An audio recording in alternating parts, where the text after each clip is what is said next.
Saya ulang lagi ya. Bahayanya kita mencintai satu ilmu, sing kadang nuruti nafsu itu ngene. Kalau Rasulullah kadung wajibno zakat, itu artinya nak iso wong Islam ya duwe sekitar 40 juta. Haji saiki sekitar 36 juta. Mergo al-amru bisya memerintahkan sesuatu itu berarti memerintahkan dengan segala perangkatnya. Jadi kue tak kon tuku sate misalnya atau tak kon tuku opo ning gone Giwangan berarti kamu punya kemampuan jalan ke Giwangan dengan segala perangkatnya, misalnya pakai sepeda motor. Kalau disuruh haji berarti disuruh memiliki senilai haji.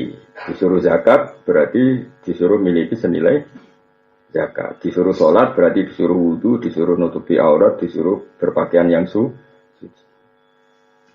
Makanya kata Imam Ghazali, semua itu tidak usah berlebihan. Fakta bahwa agama ini menyuruh mampu ya banyak, karena kita disuruh zakat, disuruh haji. Fakta agama ini menyuruh ringannya hisab, ya juga banyak. Sehingga ya dari riwayat Allah ma'ahini miskinan wa ambil miskinan.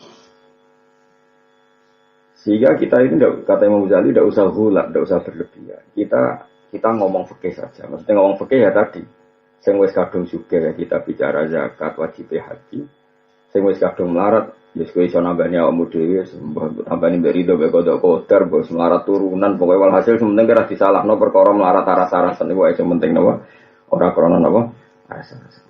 Terus kata Imam Ghazali begini, ditutup gini fatwanya. Saya masih ingat betul. Jika fatwa itu berdasar masing-masing, maka fatwa itu filoyatil kubhi banget elek. Orang terima elek tapi banget elek. Jadi ini penting kalau terangkan. Mereka jarang yang terang tasawuf dengan fikih. Ya jarang. Misalnya gini.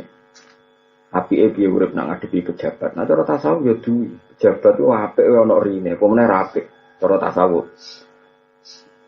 Tapi nak cara fikih gak gitu. Saiki nak pejabat diduwi kiai, kemudian mereka sama sekali tidak punya tradisi keislaman.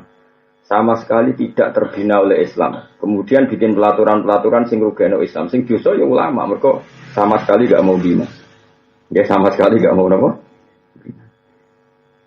Cara ono ayu rondo ning pojok desa, aku ditakoki Mustafa, Gus apike piye? Aku nek sing takok Mustafa doi mari fitnah. Tapi misalnya wong soleh-soleh ngeduwi sing mariki wong nakal-nakal desa iku dadi daerah fase.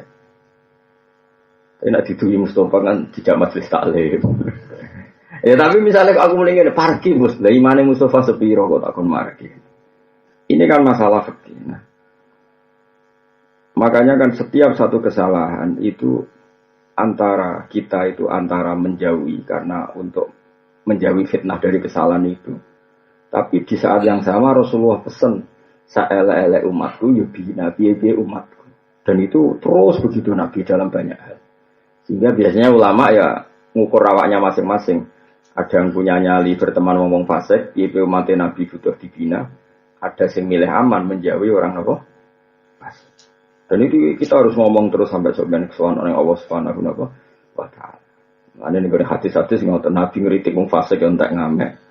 Tapi Nabi muji wong fasik yang tak ngamek. Mana muji memberi harapan, apa? Memberi harapan sampai Nabi ngendikan syafaati li ahlil kabair min ummati. Justru syafaatku tak kena umatku sing dosa. Karena memberi harapan. Tapi Nabi tak ngeritik wong fasik entek ngamek. Adzulmu dzulumatun yaumal qiyamah. Wong fasik ku sampe anane kena peteng nek kiamat. Nah dekne duwe apik dikekno sing dizalimi. Nah eleke sing dizalimi dikekno dekne. Supaya bangkrut ben kere. Jadi Nabi di saat yang sama ngeritik wong fasik supaya tobat, paham ya? Di saat yang sama juga memberi harapan. Nah fikih yang begini ini yang harus tertanam terus supaya nak maca hadis itu benar. Ya terusannya begitu sama yuhibbuna dunya wa yansawna al-ukhbah. Ibnu Khaldun nafsiri yuhibbuna dunya lid-dunya. Nama yuhibbuna dunya lid-dunya. Jadi yang dikritik Nabi adalah mencintai dunia ya krana dunia itu. Tapi kalau kita berebut negara supaya suasananya lebih islami, ya tentu dengan aturan yang konstitusional ya.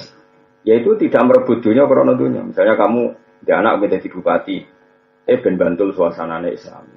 Paling tidak ya lumayan lah bupati ini itu santri. Begitu juga ben jadi gubernur daripada dipimpin Cina, santri-santri yang saatnya ben dipimpin santri. Paling tidak ada suasana apa? Islami. Yang seperti ini bukan yuhibbu dunya lid din. Misalnya anak-anak kiai alim udah di dosen, ben kampus ono suasana santri, ora kabeh sekuler. Itu berarti tidak dunya krana dunya. Dunya hanya sebagian apa sarana itu jarum maksud. Begitu seterusnya semua hadis ditafsirkan gitu. Ketika Allah mengkritik dunia, makanya dunia sing nuruti nafsu.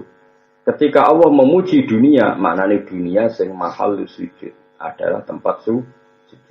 Jadi saya ulang lagi, misalnya Allah ngeritik dunia aku mau mata hurur, nipu tok. Berarti dunia sing kanggo dunya sing nuruti nafsu.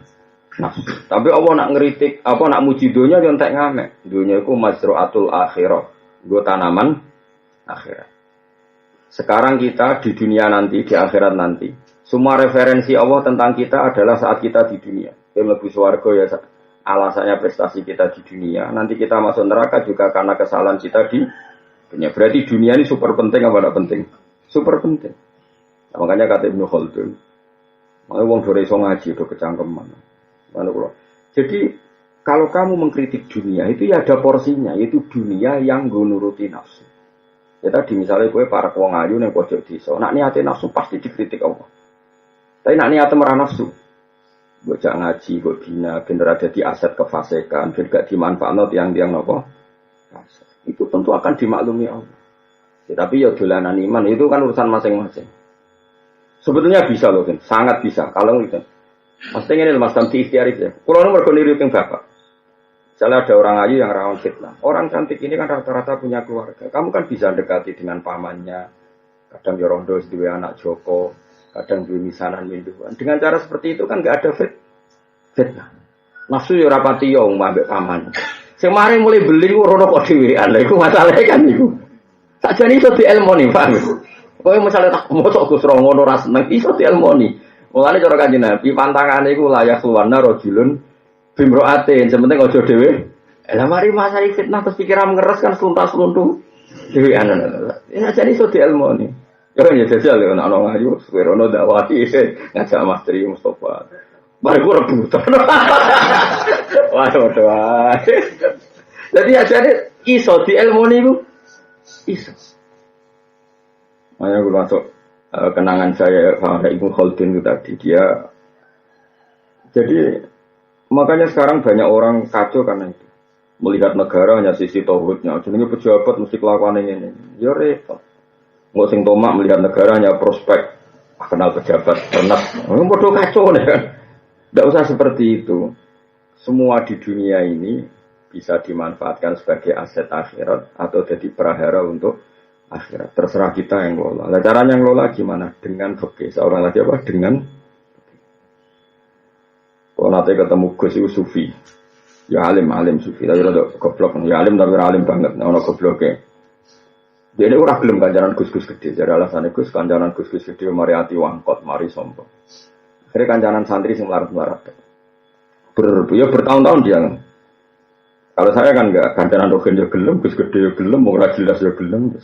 Terus pokoknya terserah takdir pengiran dulu, ada takdir pengiran. Singkat cerita, pernah tanya saya, Gus jenengan wong alim kancanan wong sugih gelem, Gus gedhe gelem melarat alasannya. Dan aku kancanan melarat terus, iku ayam. Tak nyek. Kancanan wong ayu cobane syahwat, nak kancanan wong elek iku cobane ngenyek. Kancanan Gus gedhe cobane hasud, kancanan wong cilik cobane memperbudak. Sak rohku kowe mbek sing nderekno men ngongkon tuku rokok, ngongkon gekno kopi, padha wae kok Fir'aun ngongkon ngongkon. Jadi dunya kabeh coba, nak kancanan wong sak ngisormu iku potensi dosamu memperbudak. Nak kancanan sak dhuwurmu potensine nak ra hasud tomak, ya iku tok pilihane. Nak kancanan padha-padha, padha ra jelas mau ora. Jadi urip kowe kancanan sugih ra rawan tomak utawa hasud, pilihane loro tok. Nak akrab tomak, nak gedeng hasud. Kancanan wong cilik terus pikirane misalnya kue soleh lah, kan cara orang cilik kita akan jaga WC, aku jaga gudang. Mesti pikiran pertama itu sebenarnya. Ya kan gak mungkin. Kita anggo mitra dagang, anggo investasi. Dia kan gak mungkin garan larat kok bayang no apa mitra. Pikir pikiran mana? Ya jajal mesti ketemu suga-suga, mesti wong itu di gudang. Pak kalau butuh pekerjaan mesti ide ini gudang, gudang gue tak kon jaga gudang, apa jaga WC. Kan gak mungkin potongan kue apa jadi direktur. Direktur pemasaran. Rai ini enggak mayono kan. Artinya manusia itu nah terus Gus. Masa terus tobat. Berarti kalau dosa, sekarang dosa. Karena enggak difeki tadi, dia hanya takut hisab, kemudian golek kan banyak kiai-kiai sekarang yang kancana melarat to. Apa nek LSM ngusane kancana melarat. Namanya dia enak iso dikelola. Terus daran sugih berjuwe sepo saune-une lah sing ya tentu oknum. Ini tidak boleh, fikih seperti itu tidak boleh. KB itu ada fikihnya. Ada apa? Likul lima komen rijal, likul rijalin makom. Ada fikihnya, ada proporsinya. Misalnya di kancaran wong ayu tadi, potensi dosanya tentu syahwat. Syahwat itu dosa. Tapi kancaran wong elek, cawe itu elek keriting untune metu. Ya kok ya dosa, kowe kancananmu niat kan ngenyek. Saiki dosane ngenyek mek syahwat itu cara ditimbang. Oh, dhuwur ngenyek kan. Terus ngono kancanan wong ayu, aku ora gawe ajaran ngono. Maksudnya padha wae ngono lho. Bocah kok senengane kok apa ngono. Maksudnya ben wong sing kancanan wong elek tok iku ya tobat tenan. Misalnya aku kancanan wong elek Gus gak sahabat. Terus coba hatinya itu rekam kandhane elek iku. Aku kancanan elek benda sahabat sing doyan wong ngono sapa. Terus direkam kandhane sing mbok kancani. Kira-kira protes to ora? Protes to. Protes. Wah, semane jebule ngancani aku perkara ngono kan ya gitu.